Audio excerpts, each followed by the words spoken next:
sometimes we can feel like we don't belong.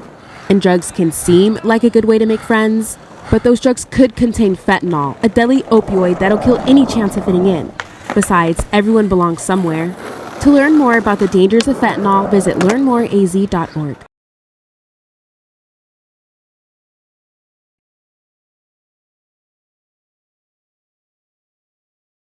Address stigma, which is the disapproval of specific person or a group of people because of characteristics that have been perceived as different from other members of society. Social stigmas are commonly related to culture, gender, race, age, intelligence, and health. More specifically, for our conversation today, we'll address stigmas surrounding drug use and how they affect people. So before we can talk about stigma, we want to know, what is stigma? So if you would, in the chat, or if you feel like you would like to say it out loud, what do you think stigma is? And Lauren and Tashima will be monitoring the chat, so I get some answers.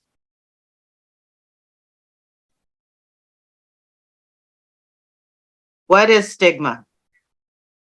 I think sometimes simply just looking down on people. Just I think about as simple as you can get, just looking down on people. That's a good answer. But I put in the chat, and I think I spelled it wrong. A label. I spelled it wrong. No worries. I said a label. Sometimes people are labeled based on the challenges that they have. Or I'm sorry. Go ahead. Kat Vickers put hurtful perception. Ah, good. That's a good one too. So what is stigma? Stigma is a set of negative attitudes and stereotypes toward a topic, an individual, or a group of people. Stigma is discrimination. And in the process of stigmatization, those who struggle with addiction are stereotyped as having a particular set of undesirable traits, in turn causing other individuals to act in a fearful or prejudicial manner toward them. So stigma is labeling. I heard someone say labeling. I think it was you, Lauren.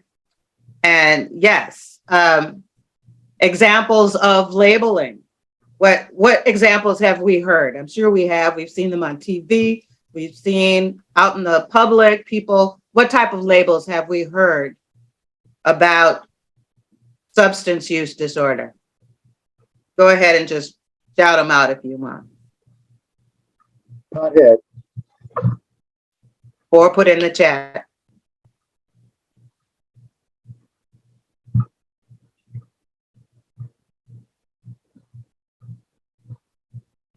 Well, while we're thinking about it, some labels.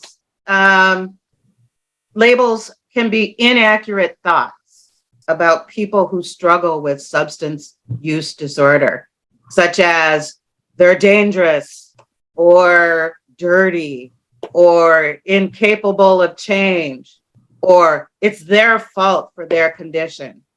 Those are some labels.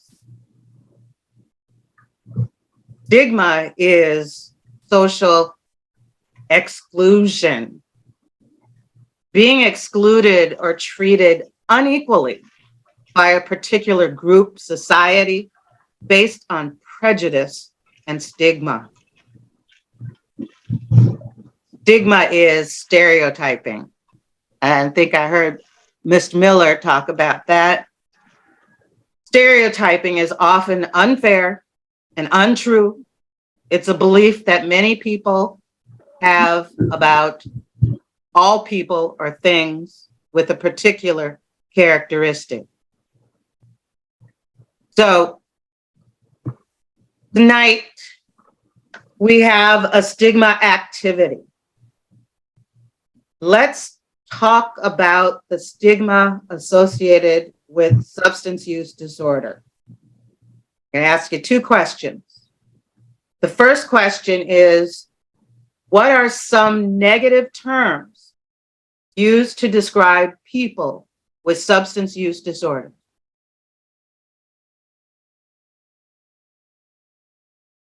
You can either say them out loud or put them in the chat. I see one from Anthony Kern, afraid once an addict, always an addict. Ah. This is one that, as I said, those people. Mm-hmm. Those people. Yeah. We've heard that, those people. And the second question, what does stigma allow us to do as individuals and as a community? Because of stigma, what do we do? What do some people do? They normally just ignore people, allows them not to count them as part of the society or worth saving or worth working with or anything else. Good. That's great answers. Great answers. Anybody else? One answer to your previous question, some of the names was a junkie or an addict.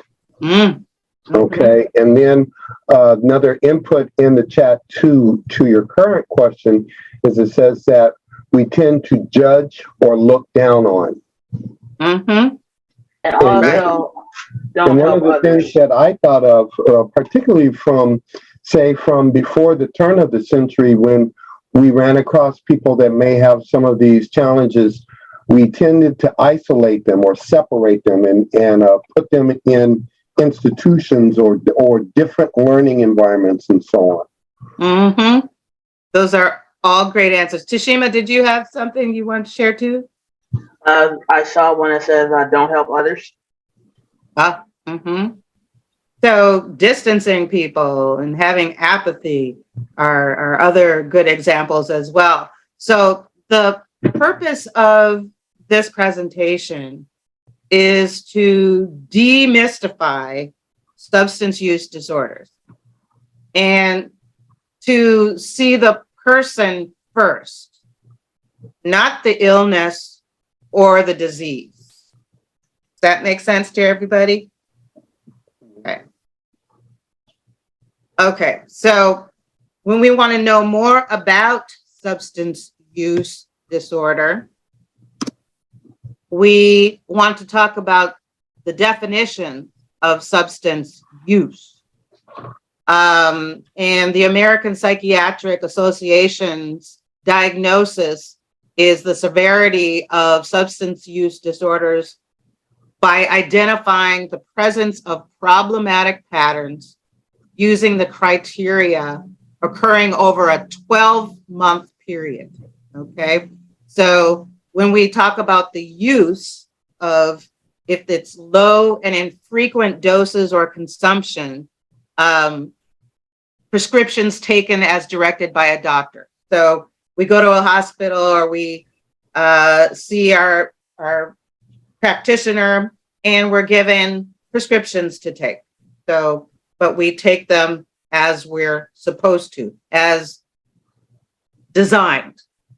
And then there's misuse, which is using the substances that are not consistent with legal or medical guidelines. So because it makes you feel good, you want to take it more often. Or if there's something, meth or fentanyl or cocaine or alcohol, and using it in a more not legal manner, overusing it is a misuse, but also abuse. Using the substance where it adversely affects your health and potentially can cause high social or personal costs. You could lose your job, lose your friends, lose your family, maybe get divorced, And then we're talking about dependency, the addiction, the compulsive craving for a substance, a chronic and progressive disease where withdrawal is characterized by psychological symptoms. And we may have seen Hollywood's portrayal of those symptoms. Someone had asked me, can you die from withdrawal? Well, one answer I've found from the American Addiction Centers, depending on the situation, withdrawal from some substances can be deadly. Still, with professional treatment through medical detox and other supporting therapies, counseling, and education, the risks of withdrawal can be controlled to keep individuals safe and as comfortable as possible through the detox process. Are there any questions about that so far? Okay, I'll move on. So we want to discuss how stigma affects people's life. Can anybody, I gave a couple examples. Can anybody else give any examples of how does stigma affect people's lives?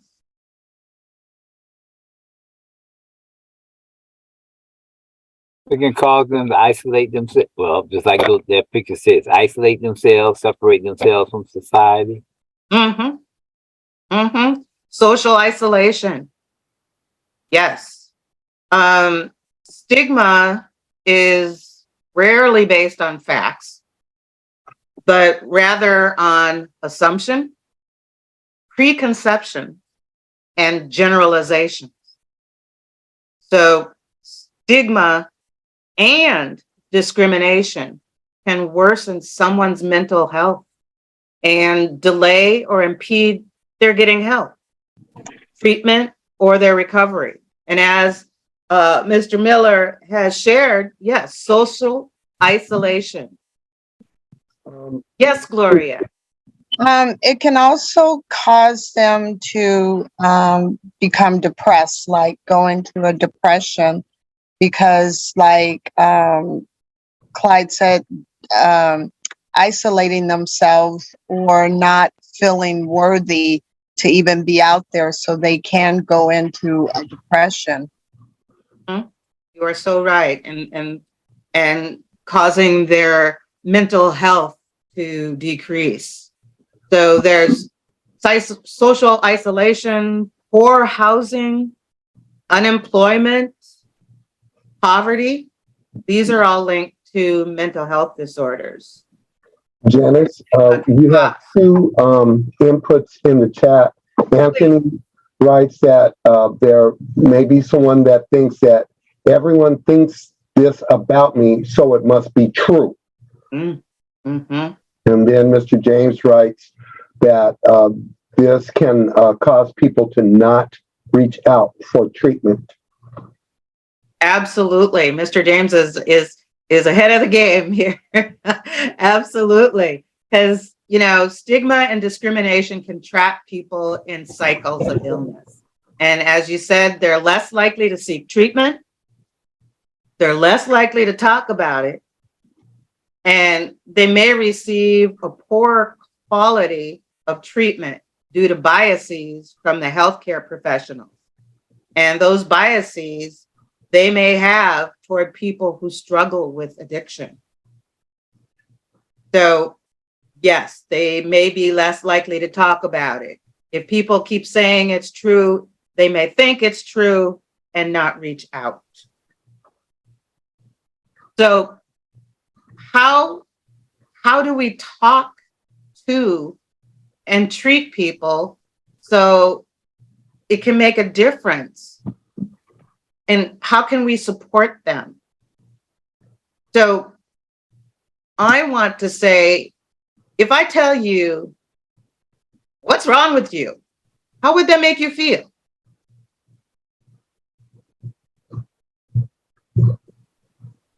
Does that make you comfortable to talk to me? No.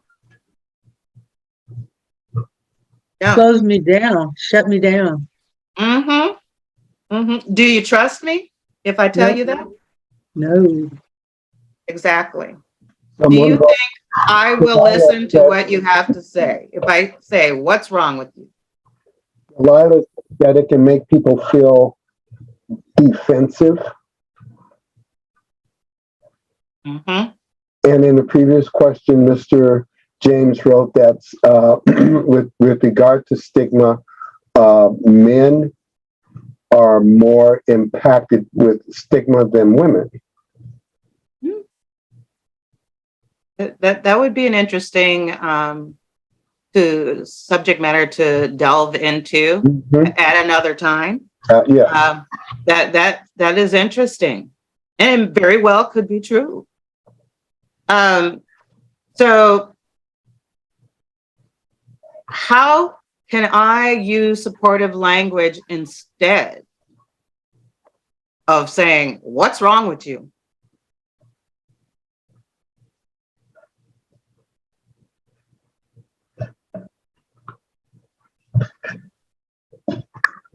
Well, one of the things I realized just in learning more about ACEs and trauma-informed care and so on, I have 4 grandchildren and younger boys that are just now getting into middle school. But I used to, with one in particular, I would always be asking, "What is wrong with you?"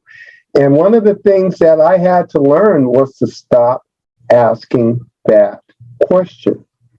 Because there may not be anything wrong with him. He may just be having a rough day. And he has a lot of rough days, but there may not be anything wrong with him. So that was one question that I had to take out of my repertoire. One way is, can you tell me what happened to you? You know, ask them what has happened to them instead of what is wrong with them.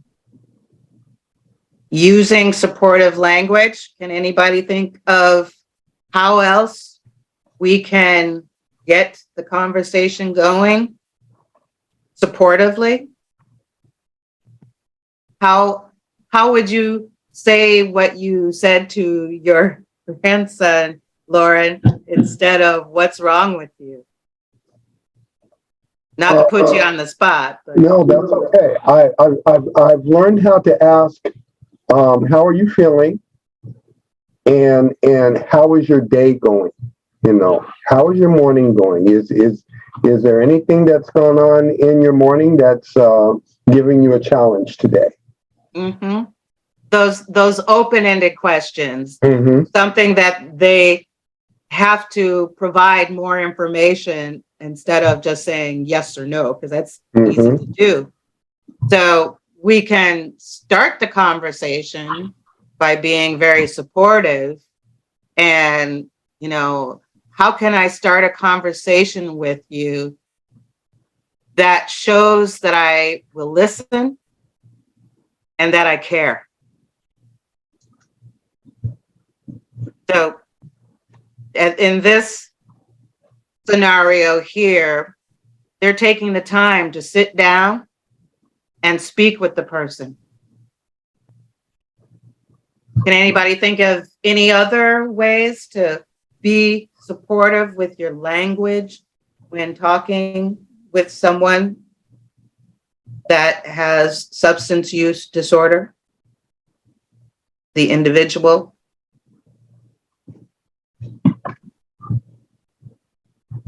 Anything in the chat? Okay. Well, I'll give you. Yeah, it's pretty chill at the moment. Pardon? Pretty chill at the moment in the chat. Okay. Okay. Everybody's thinking about it. Yes. Well, you know, there is a way to provide and open that conversation. And simple as think before you speak. But there is something to that acronym. Is it true what you want to share? and that's supported? Is it helpful, what you want to share? That's supported. Is it inspiring? Is it necessary? And is it kind? We always want to be mindful of these things. So, any questions on that? Thinking before we speak? Everybody's thinking. I love that. Well, I think our society sometimes leads us into how we respond to various situations and various behaviors. Mm-hmm. Mm-hmm. And we'll discuss about that in a few moments of how we can change society's norm of the stigma thought Right. and speech. In the chat, Mr. Smithman says that he thinks that you covered it well. Thank you. Kat says that she loves that acrostic. And Gloria would like a copy of that. Yes, we can send a copy of the presentation out. And then Everett states that it is important to ask and then practice the art of silence. Yes. Yes. Sometimes it's good to be quiet and just listen. And active listening, eye contact, being acknowledging of what they're saying genuinely, and just being mindful and caring.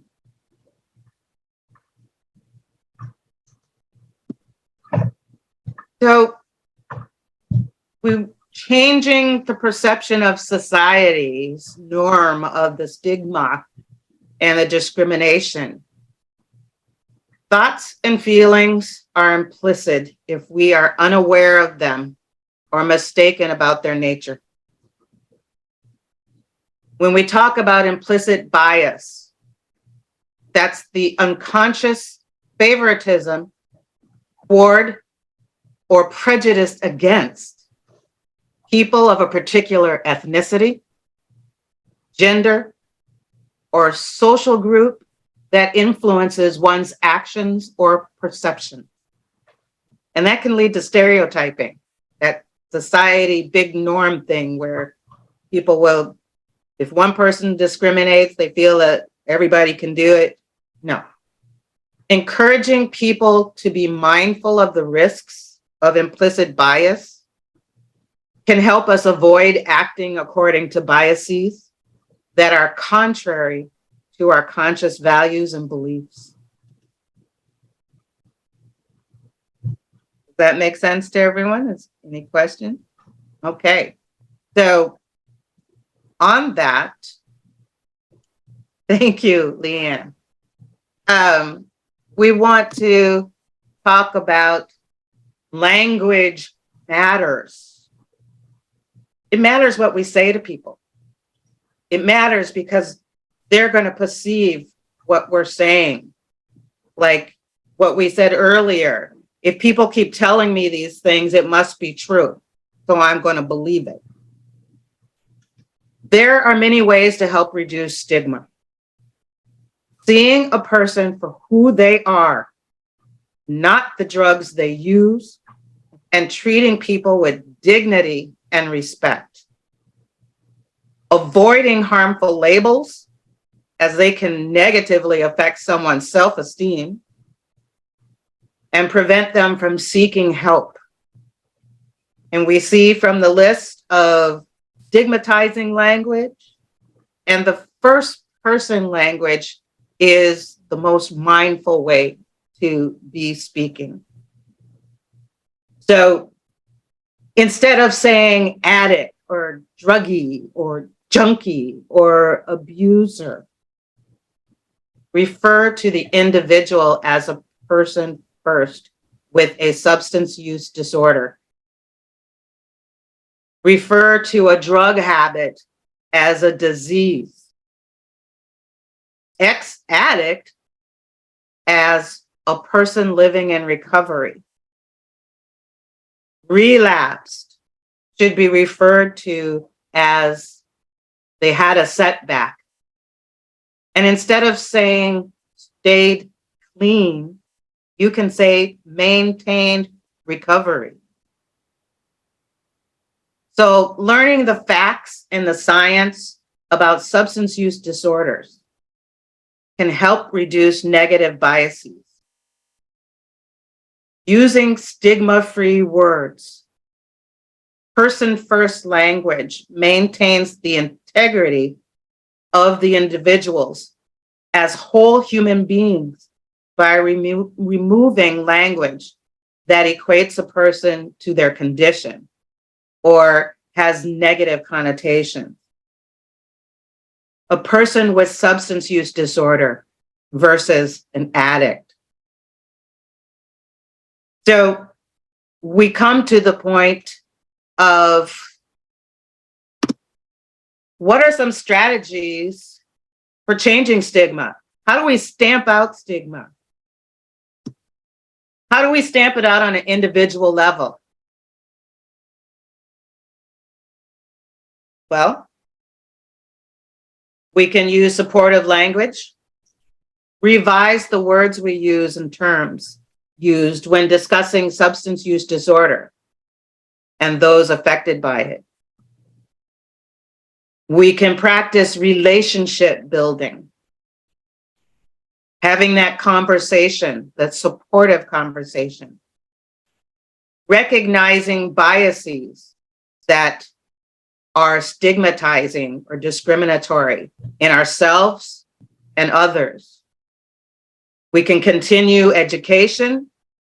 We can continue to learn and develop our own personality, utilizing the facts to learn and provide knowledge on how to prevent stigmatizing and discriminatory biases. How can we stamp out stigma on an organizational level? Anyone have any input on that? I would say understanding that it exists and doing like we're doing today, giving the opportunity for people to learn more about it. Absolutely. Training and education, provide trainings, workshops, attend them. Central voices are those that are impacted by drug use. If you're going to talk about me, let me be a part of the conversation. On the community level, what can we do to stamp out stigma?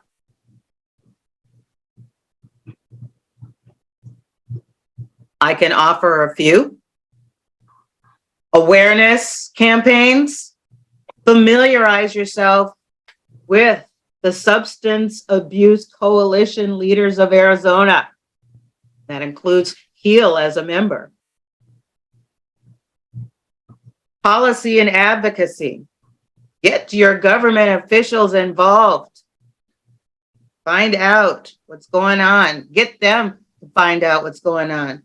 Hold events, whether it's a church event, school event, places of where you work, wherever and however it is allowed, can be on the community level. Are there any questions or anyone like to share others that they can see on the individual, organizational, or community level? Stamp out stigma?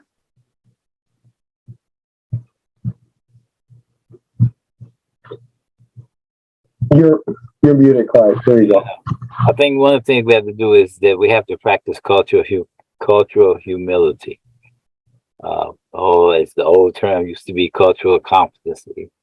And you have to practice it and learn more about it for yourself. And organizations need to have that as a standard part of their organization, work within their organization and stuff.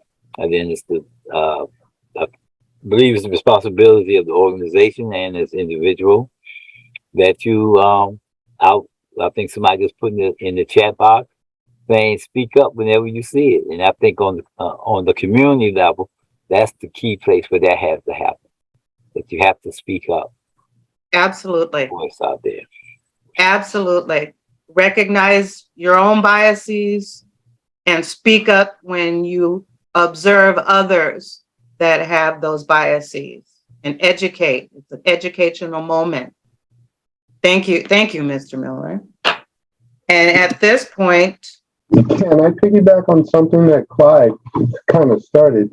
yes. You talked about humility, and the other thing is just to have compassion for the people that we share this planet with. You know, sometimes people are having challenging days. Sometimes they have challenging weeks, months, or even a challenging year. Or some people have challenging lives, and we have to know. Well, I won't say that we have to know, but we have to know that that exists for some people. And it is important that we equip ourselves with the knowledge and tools to be able to recognize it. It's not going to be blatantly obvious to all of us, some of the challenges that people have. And I like this chart here. Think, is it true? Before you speak, is it true? Do you really know what you're talking about? Is it helpful? And sometimes you got to ask yourselves, is it hurtful? Some of the things that we may either say to or even ask people, in inspiring, necessary, and kind. And I think this is great. There's that. There's an adage that is coming more and more to light with me as I get older, and there's this thing that says that sometimes people don't know what they don't know. And so we have to be understanding that not everybody may have the same knowledge base that we have, the same level of education, or just the same amount of insight to what's going on in the environment that we live in. And so we have to be mindful of that and be willing to guide people to this type of understanding. I'm pointing at the screen like you can see me, but guide them to this type of understanding. You are so right. You are so right. And having that conversation, is it necessary to have the conversation at the time when you feel you want to have the conversation? That is not necessarily true all the time. It may be when that individual is ready for that conversation, we may find. And still be kind and listen to what they have to say. We have a short video. I'll unshare my screen about beliefs. If Tashima, if you would share your screen on the video, and then we will have time for questions and interactions and final poll.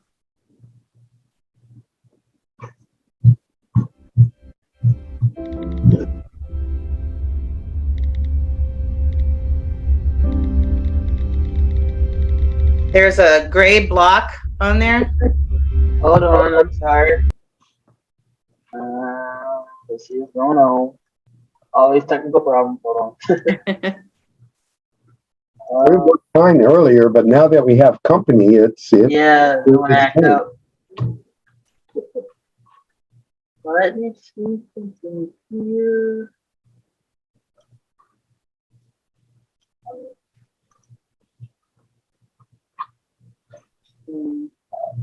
Let me try again. Okay.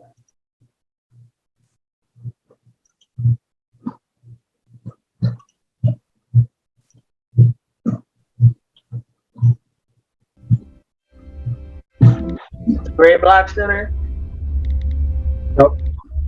You're good.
Powerful, powerful video. Almost brings a tear to my eye just watching it when those words disappear and we get to see the real people, not the words, not the hate. So thank you for listening to me tonight. And we can open it up for questions. And I believe there's also another poll. Yeah. There's in the chat format. Yes, I'm open. There's a quote by Donald Rumsfeld. There are known knowns. There are things we know we know. We also know there are known unknowns. That is to say, we know that there are some things that we do not know, but there are also unknown unknowns, the ones that we don't know, we don't know. Wow. And that was shared with me by Mr. James. Wow. That's powerful. Yeah. Wow. And RJ, you had a question. Hi, you guys. What a Hey. wonderful presentation, Janice. Thank you. I'm sorry I missed half of it, but I had another meeting. So I just wanted to say this about, there was a question earlier about organizational stigma and how, and bias and how we move from that. And looking at it specifically through HEAL, let me say this. When I started working in HIV, I had a lot of stigma about a lot of people. And over time, and I still hold on to some stigma. So don't get me wrong, it doesn't just go away. But I was able to reconcile and remove a lot of it through interactions with people that I had not known before. And when I look at, and it wasn't just the serving of those folks, bringing services to them, but they were part of the decision making. They were part of the organizational structure. And I would say this about us as HEAL, there's not enough of that. So if we're going to, I know that you guys do a lot of outreach, but that's not the same as having the people we serve be at the actual planning and strategic table. And I'm going to advocate once again that we have meetings with community members at times when they can join us, that it's not just organizations that are sitting at the table and part of the coalition, but that we have meetings where community members are invited and that they bring voice to how we move forward as an organization. That is how I think stigma, because it isn't just going to be about my stigma or Janice's stigma or Clyde's stigma, because I know he has stigma about me. I'm joking, Clyde. but they, as an organization, how do you know how much stigma you actually put forth if the folks who are serving aren't at the table organizationally? And so I'm going to make that recommendation, because that to me is the hole that's still here for me as an organization, is that there's not enough people that we serve sitting at this table to call us on our stuff. I mean, we need to be called out if indeed we need to be called out. And again, I love that Dr. James is in the space. We don't know what we don't know. Yeah, that's right. If you're going to talk about me, have me at the table. Exactly. Thank you, RJ. Oh my goodness. Mr. Lauren. Yes, ma'am. You're up next. All right.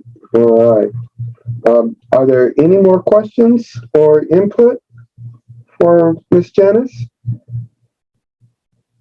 I would like to just raise one thing, and this is in the behavioral health arena that we're in, with regard to stigma and how it may prevent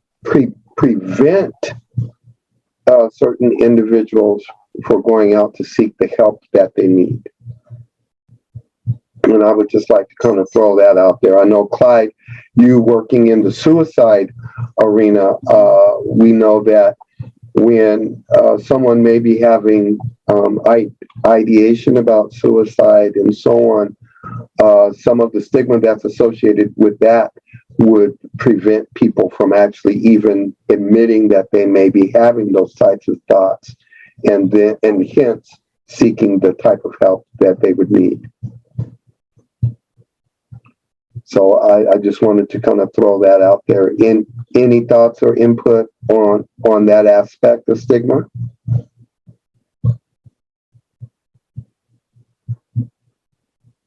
All right. Well, if Mr. Miller wasn't going to, I didn't want to interrupt him if he was going to say something, but I wanted to say that in the brain injury community, depression and suicidal ideation, mental health issues abound.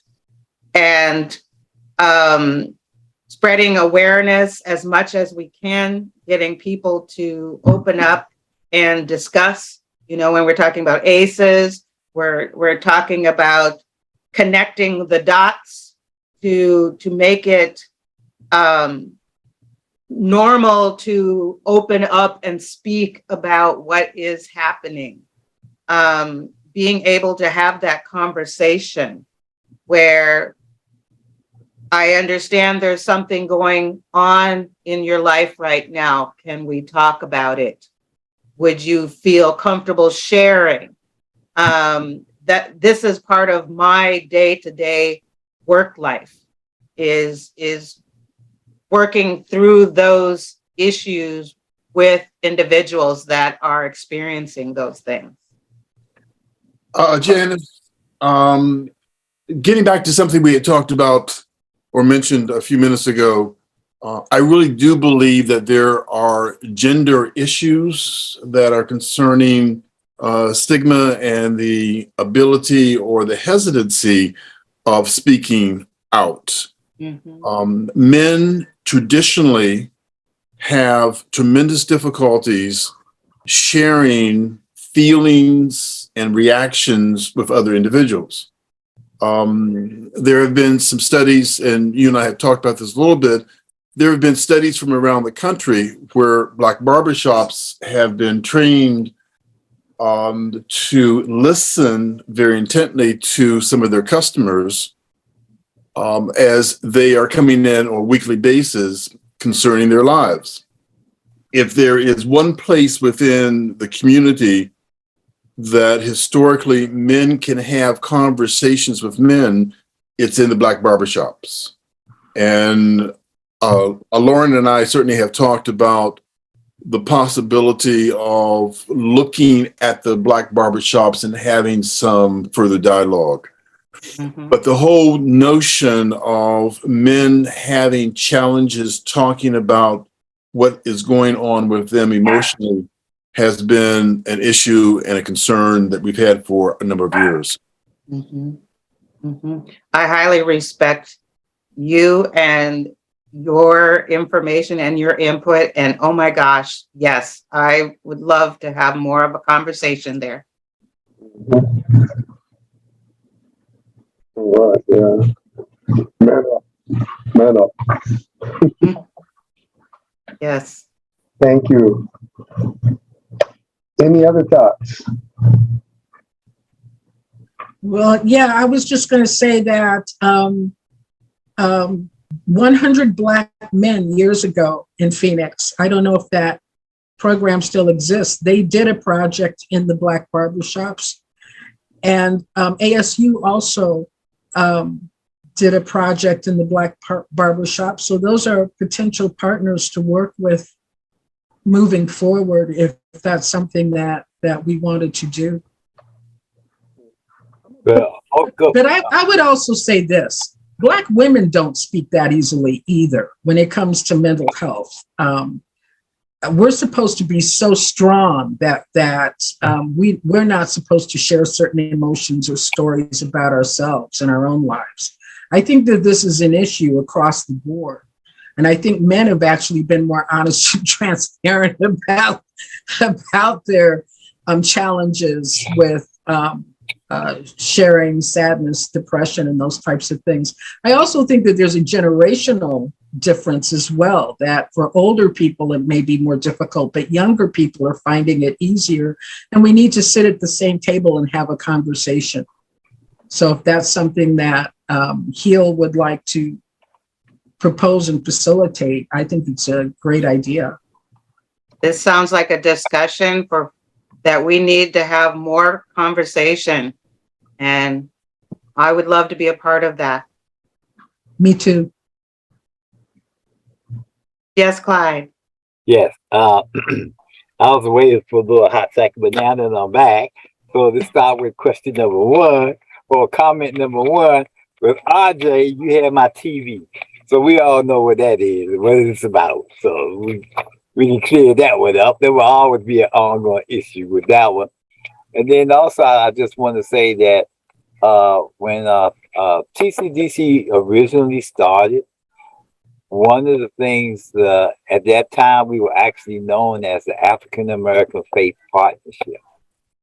And along with the Black Nurses Association, and I cannot remember the name of the hospital that partnered with us or provided the funding, but through our basically Heart and Soul program, that was a program that actually went into the barbershops and beauty shops.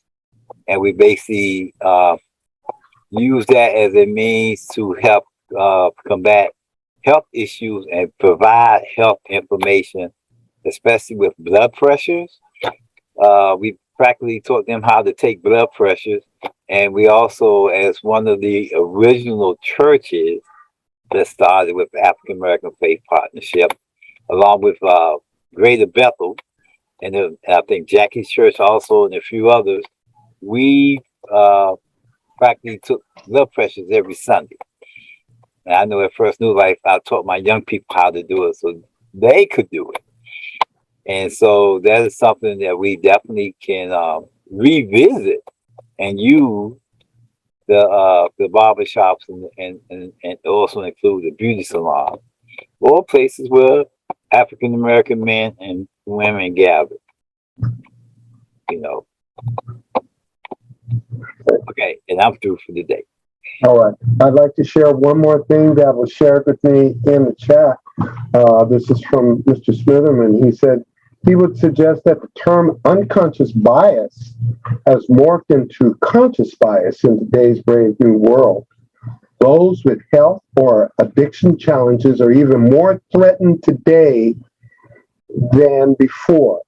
And he agrees, as advocates, we must speak up to others, but the spoken word has to be supportive of clients and a deterrent to others. Harsh terms used today by hate groups and others has to be confronted as well. The idea of spreading the word to and within companies and businesses is a good idea. Are we seeking to reach out to these companies in a way of educating them? And that's where it ends. He ends with that. So, good input there, and that was from Mr. William Smitherman. Thank you for sharing that, sir. One of the things... No problem. If I may, can I follow up with that? Yep, by all means. I apologize for being late. This is my third Zoom meeting. So I have tried to be there, and all the other ones were, so please forgive me. I'll be more particular about how I schedule in the past so I can make these meetings.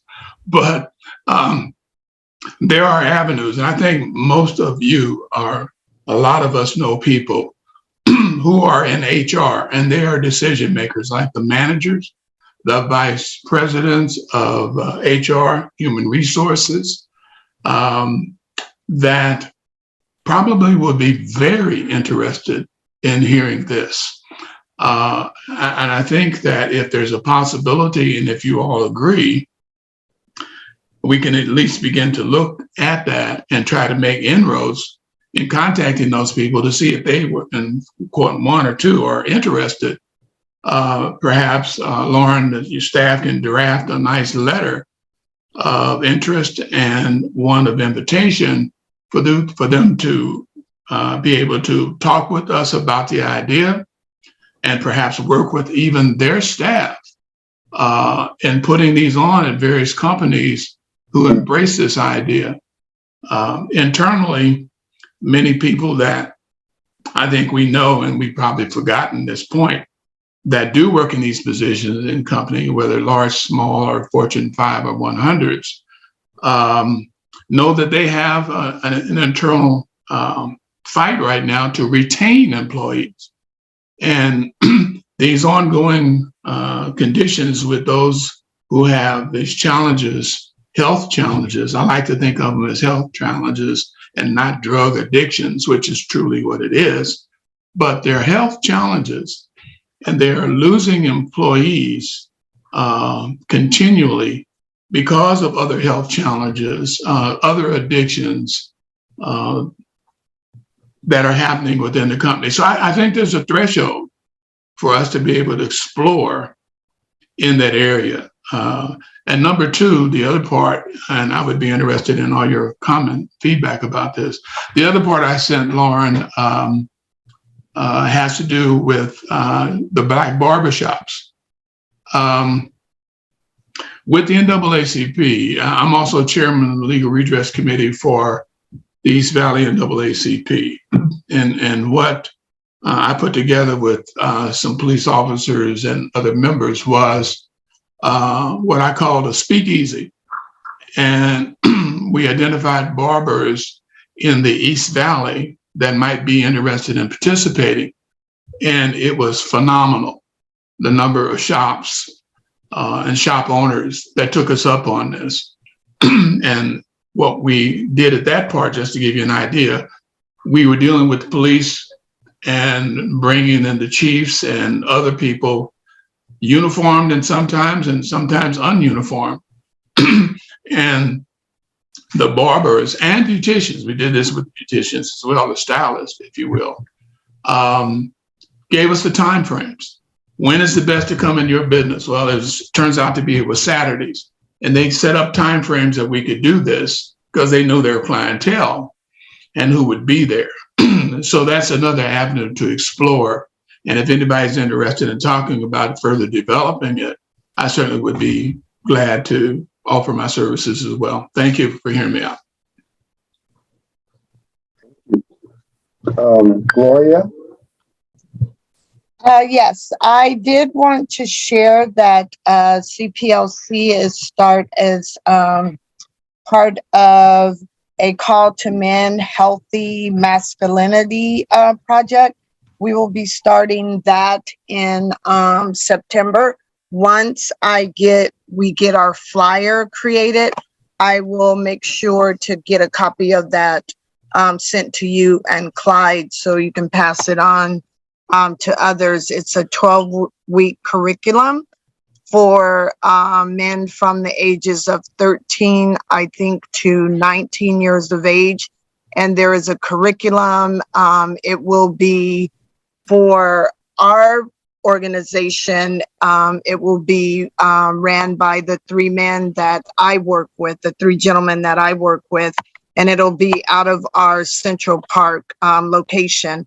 But I'll make sure that you all receive that flyer as soon as we get it together, because at this time we are doing recruiting to have these young men participate in this project. Very good. Thank you. You're welcome. I would be very interested in receiving that information. Okay. I will make sure I send it to Clyde as well as to Lauren, and they can definitely pass it on to everyone as soon as we get our flyers created. We're in the process of doing that right now. I appreciate it very much. You're welcome. Kat, you had your hand up? Oh, no, that was applause. Oh, that was applause. All right. Yes. And thumbs up. So send that to me too, Lauren. I'd like to send that out. Okay, then. Gloria, where did you say it's going to be done? It will be at our Central Park location, which is off of the community center that's off of Central. It's like Toronto and like in Central Phoenix area at the community center. I don't have the address right offhand, but I will make sure that Lauren and like I said, Clyde, because I work real closely with Clyde. He has been mentoring me. So I'll make sure that you all receive that information. And we're hoping to start in September. Awesome. And not only that, I can give you the information to the organization that is sponsoring this, because I think it would be a great opportunity, not only for HEAL, but for other organizations to participate in this. They came to me because the one gentleman that is going to be my mentor, his name is Chucho.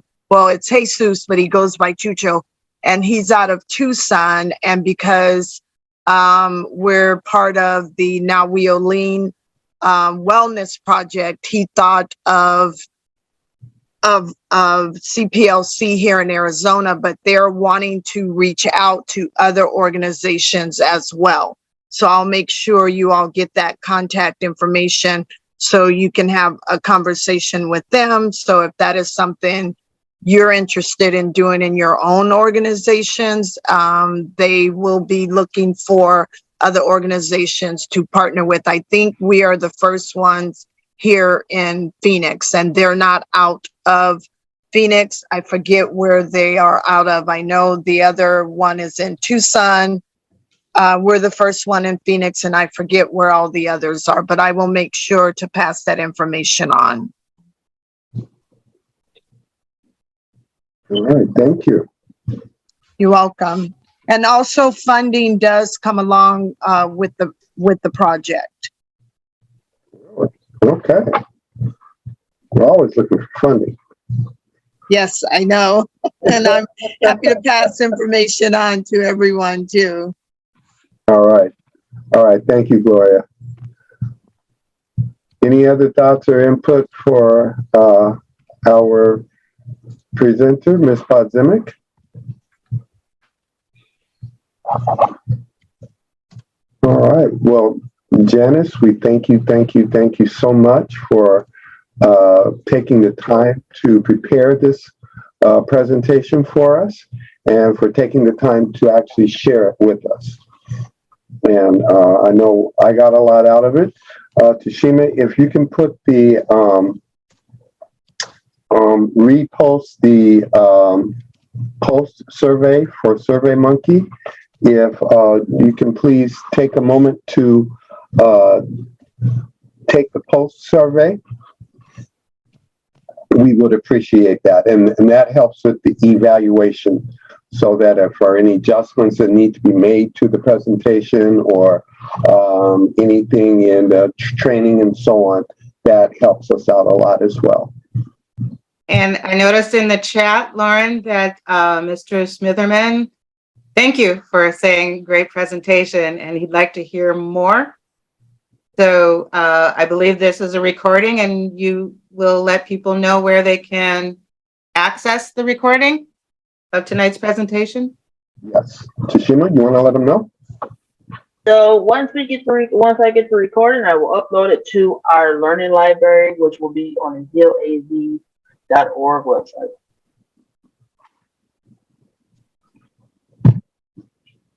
All right.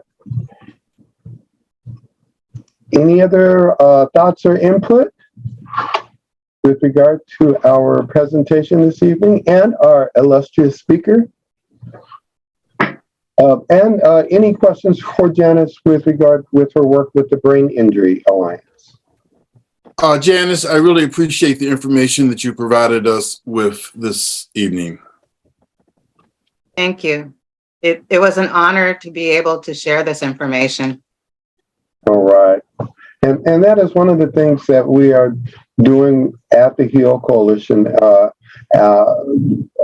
giving our volunteers an opportunity to help share the information in the community, so that it's just not all driven by the staff, but all the work is shared across the board with the staff and with the volunteers. As RJ knows for sure, huh? She might be taking the survey. Yeah. Once again, that survey link is in the window. And when you're done, if you can give a thumbs up. Let's see who people we still have. And then we will close out. Gloria's all done. Thank you, Gloria. I think we ran into Gloria at a HIDA training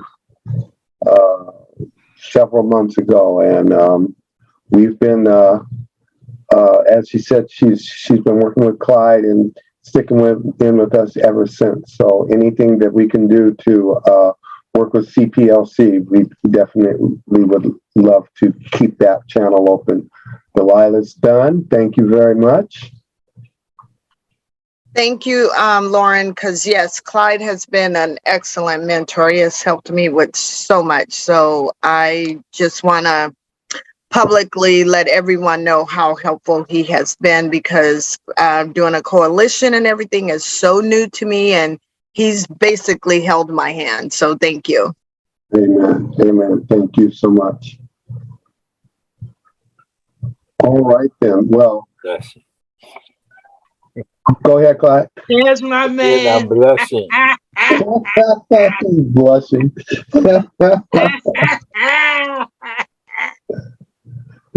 Clyde is speechless. When Clyde's speechless, you got it. It's a problem. All right. Well, Janice, we'd like to thank you. Thank you so much once again for taking time for this and sharing such great information. We are nearing our 7:30 mark, so it's been a good 90 minutes. So you filled that hour very well, plus some. Amen. Oh man, thank you. I'm like, you will do Good fine. job. Good And job. we had good conversation at the end. Gloria, I see your hand clap and not a hand raised. And with that, we will, the HEAL Coalition and those of us here at TCDC would like to thank you, the participants, for taking time out of your evening this evening to come and help us spread the word about all of the components that are involved with helping not only our youth, but our caregivers to make healthy choices. And looking at not just the decisions, but as we look at the reasons why, look at the risk factors and the environmental factors, the stigma that we talked about this evening is just one of those important and hidden components of why people may choose to self-medicate and make other decisions. And so we thank you for taking time to equip yourselves with the tools and resources necessary to spread this work out in the community.